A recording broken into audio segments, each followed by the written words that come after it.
Hello बच्चों, let's read the question. The question says two plane mirrors form an angle of 120 degree. The distance between the two images of a point source formed in them is 20 centimeter. Determine the distance from the light source to the point where the mirrors touch if it lies on the bisector of angle formed by the mirror. Okay. So क्या दिया है कि दो mirror है, plane mirror जो कि 120 degree angle पे हैं, और इन दोनों मिरर से जो इमेज बन रही है किसी पॉइंट सोर्स की, वो आपस में 20 सेंटीमीटर की डिस्टेंस पे है. तो हमें डिस्टेंस निकालनी है उस लाइट सोर्स की, पॉइंट सोर्स है उसकी डिस्टेंस निकालनी है फ्रॉम द मिरर, ताकि वो उसके एंगल बाइसेक्टर पे प्रेजेंट हो. Okay, so what is the key concept. देखो, जो प्लेन मिरर होता है, माना कि ये एक प्लेन मिरर है ये भी, तो अगर कोई ऑब्जेक्ट इससे डी डिस्टेंस पर है, कोई ऑब्जेक्ट इससे डी डिस्टेंस पर है, तो जो इसका इमेज बनेगा वो भी इससे डी डिस्टेंस पर ही बनेगा. ओके. सब जो गिवन कंडीशन है उसको समझो. मैंने माना मेरे पे दो प्लेन है, एक ये रहा प्लेन मिरर है, और एक ये रहा, ये 120 डिग्री एंगल पर है. ओके. अब हमसे बोला है जो पॉइंट सोर्स है वो एंगल बाइसेक्टर पर है. ओके.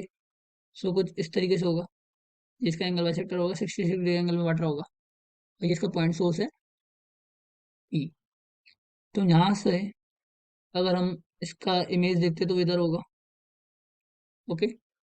और अगर यहाँ इस वाले से इसका इमेज देखते हैं तो परपेंडिकुलर डिस्टेंस वो इस तरीके से होगा इधर.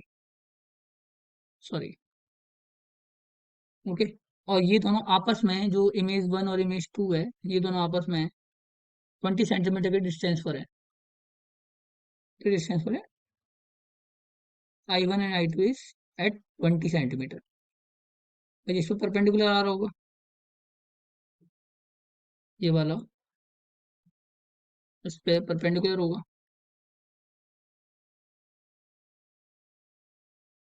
90 डिग्री एंगल होगा. तो हमें इस पॉइंट P की इस पॉइंट O से, जो कि इन दोनों का टच पॉइंट है, दोनों मिरर्स का टच पॉइंट है, वहां से डिस्टेंस निकालनी है. ये वाली, इसको मैं स्मॉल डी मान लेता हूँ. तो मैं स्मॉल डी की वैल्यू निकालनी. अब ये वाला एंगल 90 है. ओके. और ये एंगल भी 90 डिग्री है, तो ये वाला एंगल 60 डिग्री होगा, ये पता चल गई. इस एंगल P जो है वो कितना होगा, 60 डिग्री होगा. एंड वी नो दैट अगर ये वाली D है तो ये D साइन 60 डिग्री होगी, और ये इक्वल डिस्टेंस पर बनता है, तो ये भी D साइन 60 डिग्री होगी. सेम इसी तरीके से ये भी D साइन 60 डिग्री होगी, एंगल बाइसेक्टर पर है तो. और ये भी D साइन 60 डिग्री होगी. तो इससे पता चला कि ये दोनों एंगल क्या होंगे, इक्वल होंगे.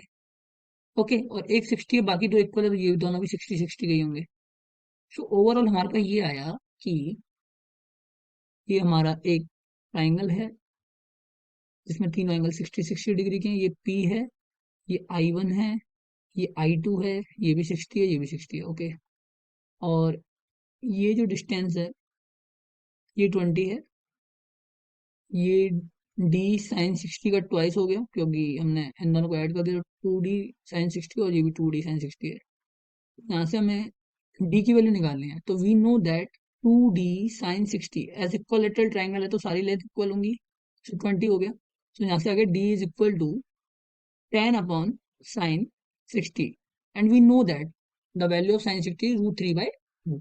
तो D की यहाँ से वैल्यू आ गई 20/√3. ओके.